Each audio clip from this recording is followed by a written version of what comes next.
My name is Eleanor Ward, and I am 63 years old. At this stage in my life, I've grown comfortable with the quiet routines that shape my days. Early morning tea, a gentle walk around the garden, and the soft hum of my husband Daniel reading the newspaper in the next room. We've been married 36 years, long enough to have lived many versions of ourselves. And still, life continues to surprise me. I came from a modest, practical home. My mother, Judith, was a woman who measured the world through thrift and appearances. Growing up, I often heard her say I was too soft-hearted, too trusting, too content with simple things. When I fell in love with Daniel, she seemed to approve mostly because, as she put it, "You married up, Ellie." She said it so many times over the years that it became a kind of family refrain, an unspoken evaluation of where we all stood. Daniel's parents were polished, socially confident, and always impeccably dressed. My mother liked them for all the wrong reasons. What they drove, where they vacationed, how their lawn was always clipped with the precision of a military ceremony. To her, they represented refinement. To me, they simply seemed like decent people who cared deeply about projecting the right image.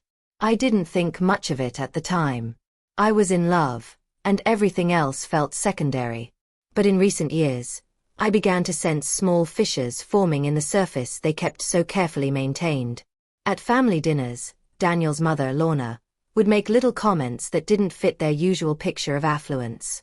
"We're tightening our belts this month," she once murmured while pouring wine that cost more than my entire weekly groceries.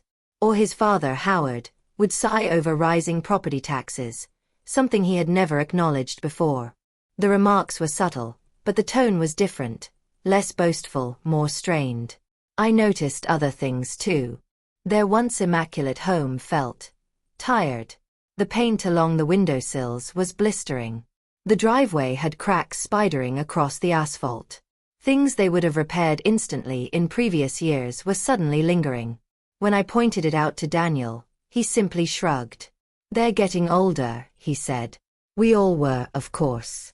But age wasn't the explanation that settled into my bones.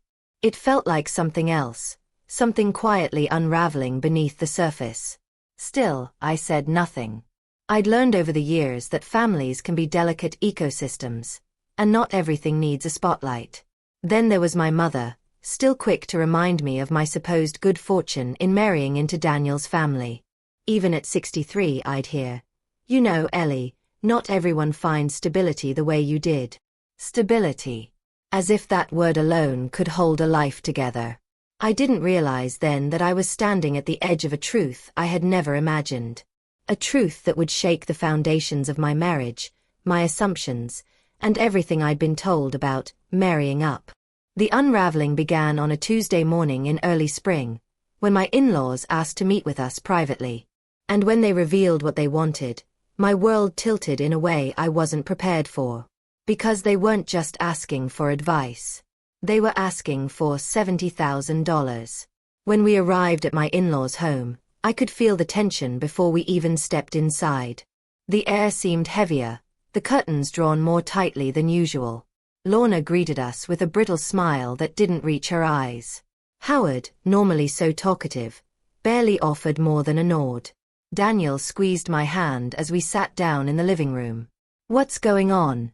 he asked gently. Lorna inhaled deeply. "We need to discuss something important. And sensitive." I felt my stomach tighten. There was a fragility in her voice I'd never heard before. She exchanged a nervous glance with Howard, who shifted uncomfortably in his armchair. "Well," he started, clearing his throat. "We need to borrow some money." That alone was shocking.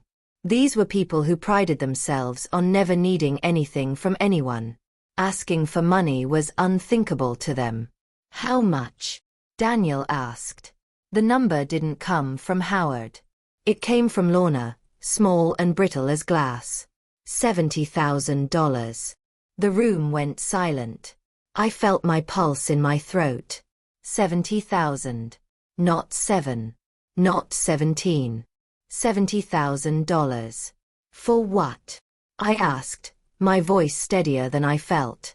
"Repairs," Lorna whispered. The house needs extensive work.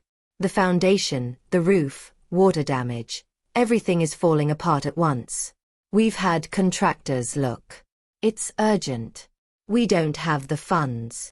This isn't something we're proud of, Howard added quickly. But we're asking family. It would only be temporary. Temporary. A word people used when they hoped you wouldn't ask for details. Daniel leaned forward.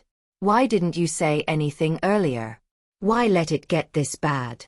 We thought we could manage it, Howard said, looking away. But things have been difficult. And we would prefer this stay between us. That last part made my skin prick. Secrecy was always a red flag. I'm sorry, I said slowly, but $70,000 is a lot to ask without explanations. Ellie, Lorna said gently, almost pleading, you know we've always been there for you and Daniel. We would never ask if we had any other choice. Her tone was soft, but something about it felt practiced. A performance layered over panic. Daniel turned to me, searching my face. He knew I was cautious with money. Years of careful budgeting had become second nature. But more than that, he knew I was not one to be easily manipulated. I felt unsettled to my core. My entire life, my mother had told me I married up. Yet here we were, my supposedly well-off in-laws asking for $70,000 to keep their home from falling apart. Nothing about it made sense. And as we left their house that afternoon, Daniel quiet and withdrawn, I felt something cold settle in my chest. Because I had the unmistakable sense that we weren't being told the truth.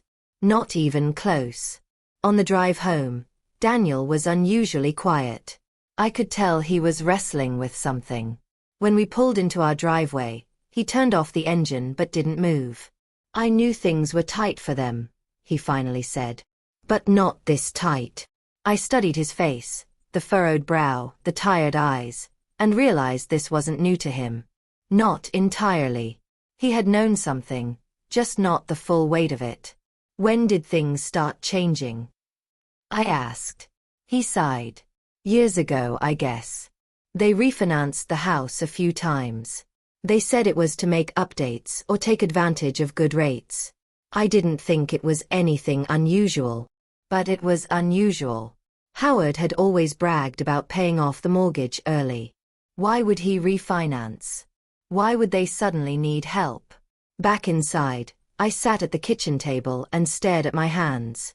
My mother's voice echoed in my mind, her endless refrain about marrying up, finding stability, aligning myself with people who knew how to manage success. But what if none of that had ever been true? My own childhood had been simple but predictable. My parents budgeted carefully, saved what they could, avoided debt like it was a contagious illness. My mother's obsession with marrying up wasn't about wealth itself, it was about the image of wealth. She idolized people who looked successful, who dressed the part, even if we never knew what lay behind their polished surfaces. When I met Daniel, my mother fell in love with the idea of his family. The country club lunches. The holiday cards with professional photos. The spotless home that smelled faintly of lemon and ambition. But looking back with the clarity of age, I could see the cracks more clearly. The casual name-dropping. The insistence on appearing flawless. The quiet avoidance of anything that hinted at imperfection. People who are truly stable don't need to prove it constantly. A more unsettling thought followed. Why ask us? Why not the daughter, Lisa? Why not friends? Why not a bank? $70,000 was not a casual sum. Motives matter. And something about this smelled off. My mind drifted to the last family gathering. Lorna had mentioned a little plumbing issue, brushing it off as nothing. Howard joked about home maintenance being the price of living in style. But there had been tension behind their eyes, a silent message they hoped no one would decode. Even Daniel's sister had seemed on edge that night, unusually quiet, avoiding conversations about finances. Now, the loose threads were beginning to weave into a troubling picture. They weren't asking for repairs. They were asking for rescue. From what, I didn't yet know. But I intended to find out. Because if there was one thing my life had taught me, it was that truth always shows itself, especially when people try very hard to hide it. The next morning, I made myself a cup of tea and sat down with my laptop. I needed facts, not worry. Facts were solid. Facts didn't warp under pressure. I started with something simple. Typical repair costs for a foundation, roof, and water damage. Within 20 minutes, I learned that even in the worst-case scenario, the repairs would cost nowhere near $70,000. Maybe 40. Perhaps 50 if contractors inflated prices. But 70. No. Next, I checked public property records. Anyone can access them if they know where to look, and I had learned those skills long ago when helping a friend research a home purchase. What I found startled me. The house had been refinanced not just once or twice, but 4 times in the last 15 years. Each refinance had withdrawn equity. Large amounts. Far more than normal updates would require. I sat back, my breath unsteady. Why would people who supposedly lived within their means keep draining their home's value? I called an acquaintance of mine, Caroline, who worked as a financial advisor. I asked her hypothetically about families who repeatedly refinanced. Usually it means one of 2 things, she said. Either they're investing in something big, or they're covering up debt. And when people ask relatives for loans, it's almost always the second. Debt. The word lodged itself in my mind like a stone. That afternoon, I visited a contractor I trusted, an older man named Frank who had repaired our kitchen years ago. I showed him a photo of my in-laws' house and asked for rough estimates on the repairs they claimed needed urgent attention. He studied the picture, raised an eyebrow, and said, "Unless the whole foundation is sinking into the earth, no way it costs 70 grand. Could they be lying about the scope?" I asked. He shrugged. Either they're exaggerating, or they're covering something else entirely. I drove home with the windows down, hoping the spring air would clear my mind. But the breeze only made my thoughts sharper. When Daniel came home from running errands, I shared some of what I'd found. Not everything. Not yet. I wanted him to come to the truth willingly, not defensively. He listened, his face pale. "I didn't know any of this," he said. "I swear." "I believe you," I replied. And I did. Daniel was many things, but manipulative was not one of them. Still, he seemed shaken, like pieces of a puzzle were clicking into place. "Ellie, what if they're hiding something bigger?" he asked quietly. I looked at him, seeing fear, confusion, and a childlike desire to protect the parents he thought he understood. "We'll find out," I said softly. And I meant it. Because the curtain had been pulled back, and there was no going back now. Over the next week, more pieces emerged, some from quiet research, others from conversations that slipped into honesty when people weren't guarded. The first major revelation came from Daniel's sister, Lisa. She called me one evening, her voice tight. "Mom told me she and Dad talked to you and Daniel," she began. "Yes," I said. "They asked to borrow money." Silence. Then a slow, exhaled admission. "I told them no. Months ago." Now my heart raced. "For the same reason?" I asked. "Yes. They said the house needed repairs. But when I asked for specifics, they dodged every question. Then they got upset and said I didn't trust them." The story sounded familiar. Too familiar. "Lisa," I said gently, "what do you think is really happening?" Her voice wavered. "Debt. I think they've been drowning for years. Dad made risky investments. Mom kept overspending to keep up appearances. They kept refinancing the house to stay afloat." I felt a chill run through me. And the repairs? Probably just enough truth to sound believable. After we hung up, I shared everything with Daniel. I watched the realization wash over him. Slow, painful, undeniable. "My whole life," he whispered. "They acted like they had everything handled. Like they were above struggling." "They hid their struggle," I said softly. "Even from you." The second revelation came from the public records I revisited. I discovered a lien on the property, filed less than a year earlier. It wasn't huge, but it was telling. People with stable finances don't collect liens like forgotten mail. The final piece came from examining their past refinances. Each refinance happened after a major purchase or trip. Cars, cruises, luxury home decor. They hadn't been investing. They had been performing. 4 decades. And now the stage props were collapsing. When I laid the evidence out in front of Daniel, printed documents, cost comparisons, refinancing records, he stared at them as if the ground beneath him was shifting. "I don't know what to say," he murmured. "Say nothing yet," I replied. "Just see the truth." He took a long breath. "We need to talk to them." "We will," I said. "But calmly, carefully, and with facts." For the first time in days, I felt anchored. No anger. No spite. Just clarity. Ethical revenge isn't harsh or vengeful. It's truth laid bare. It's the quiet strength of refusing to be manipulated. It's documenting, investigating, ending deception with steady hands instead of shouting. And now, with every piece finally visible, I knew what needed to happen. We would confront them. Not with harshness, but with truth they could no longer outrun. We invited my in-laws to our home the following Sunday afternoon. I set tea on the table, arranged the paperwork neatly, and made sure the environment was calm. Confrontations don't need volume, they need clarity. When Lorna and Howard arrived, they looked nervous. Howard kept adjusting his sleeves. Lorna clutched her purse too tightly. "We appreciate you meeting with us," Lorna began tentatively. "We needed to talk," Daniel said, his voice gentle but firm. "We've been doing some thinking." Howard sat up straighter. "About the loan?"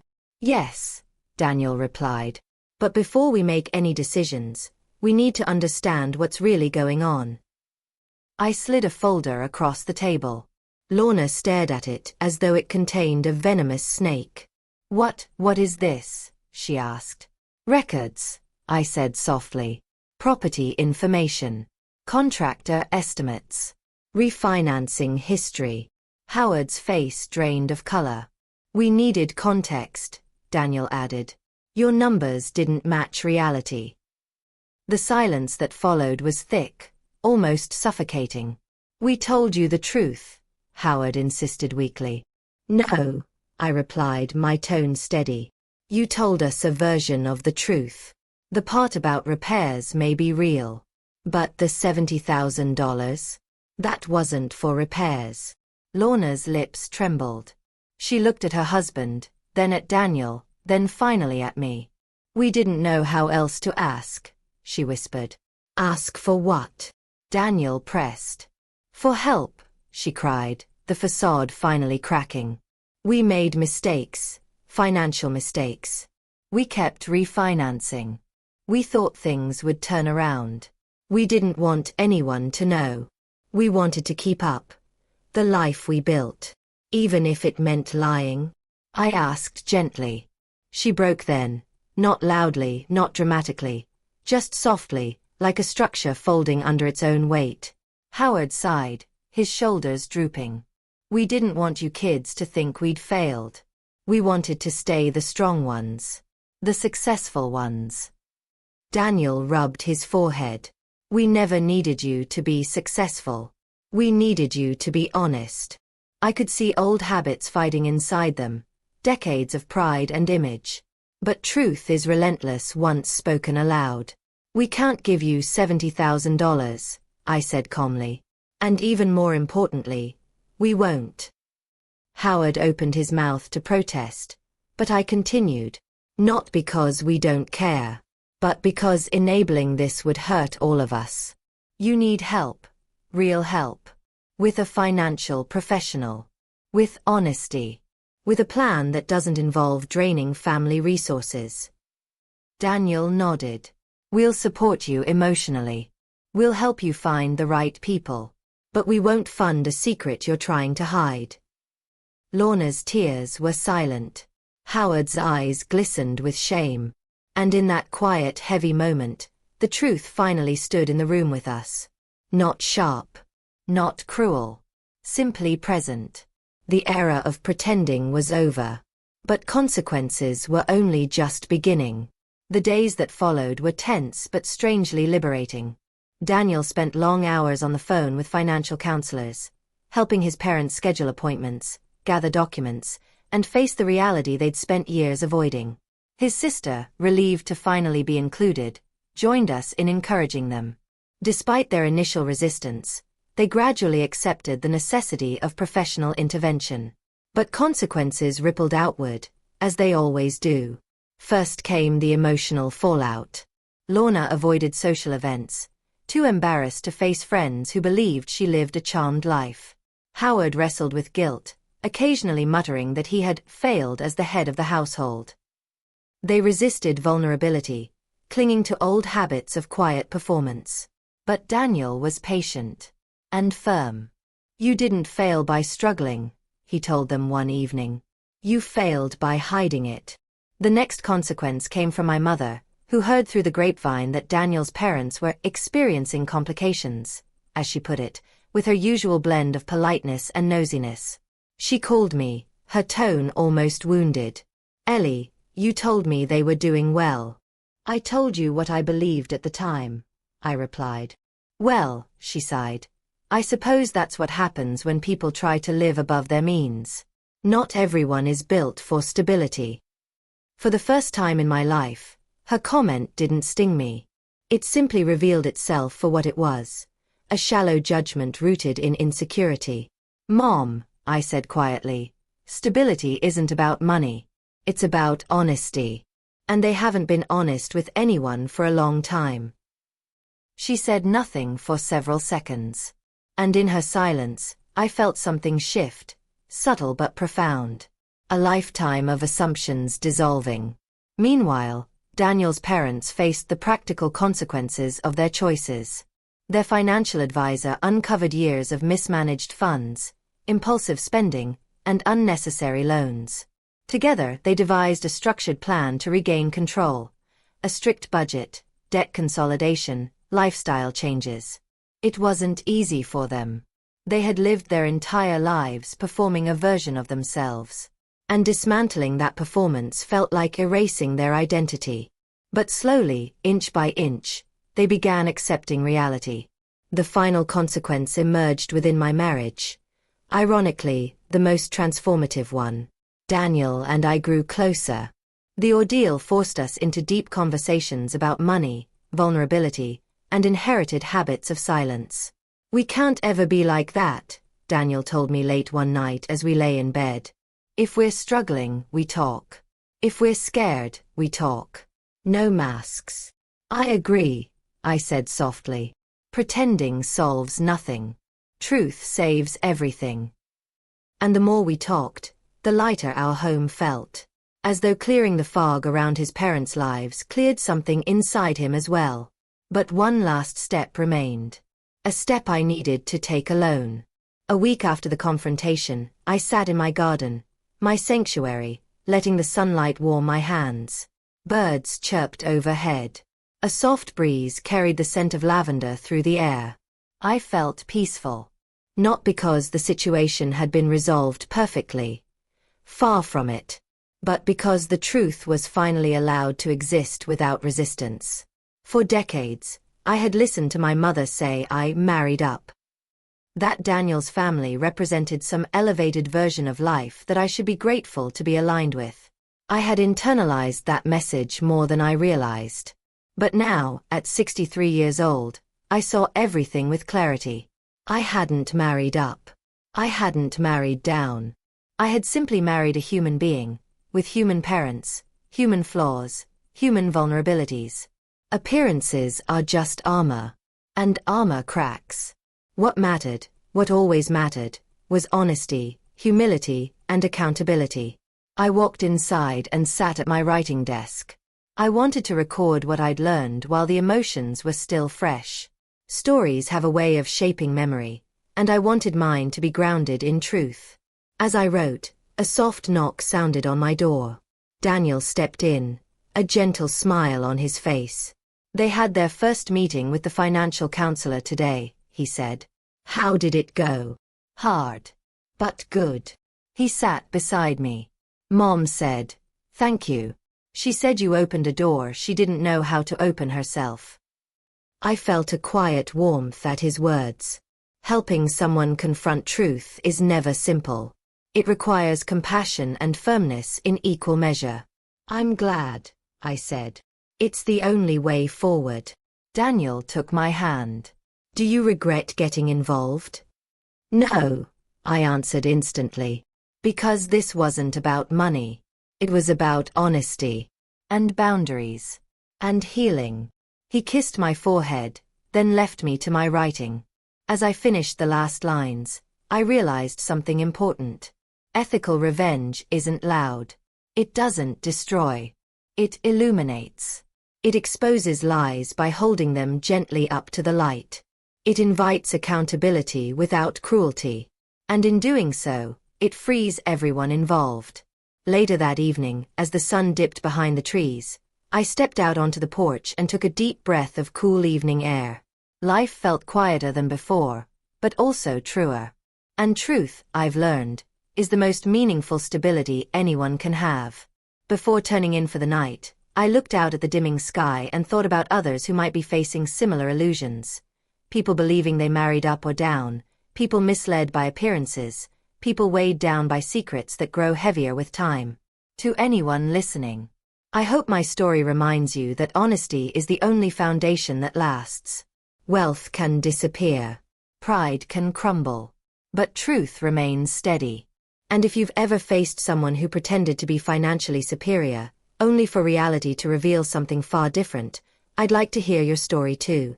After all, sharing our truths is how we heal. The end.